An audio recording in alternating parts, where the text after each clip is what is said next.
presented by Public Music Mathli.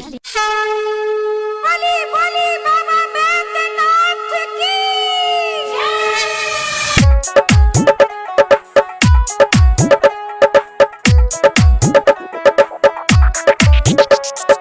सावन के महीना सुन ए भोला खालन तनी भांगत गोला।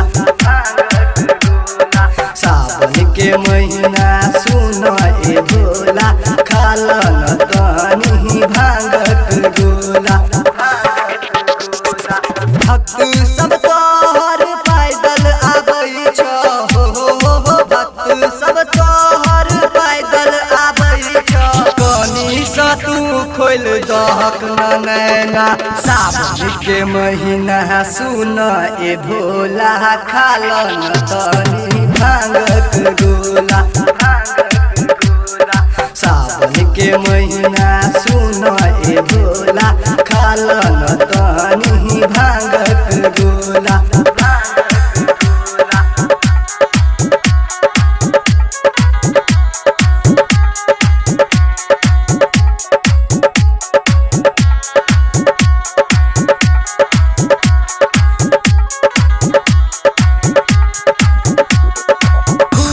मलिदा तो के निको न लागे, गाजा और भंगिया में मन बारी लागे।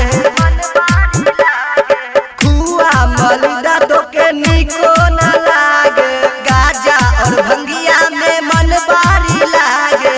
सुनियो बाबा हमर कहानिया हो सुनियो बाबा हमर कहानिया। कनी सा तू खोल दहक नैना सावन के महीना सुन ए भोला खालन तनी भांगत गोला। सावन के महीना सुन ए भोला खालन तनी भांगत गोला।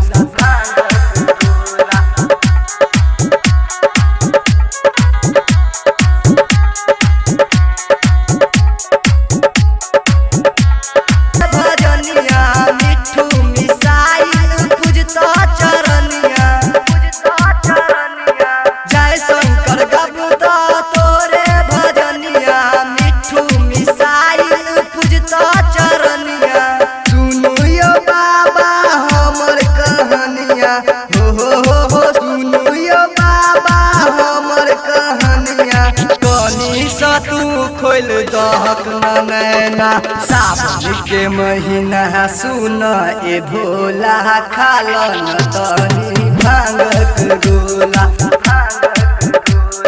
सावन के महीना सुन ए भोला खालन तनी भांगत गोला। रिकॉर्डिंग स्टूडियो पब्लिक म्यूजिक पूरा बजा।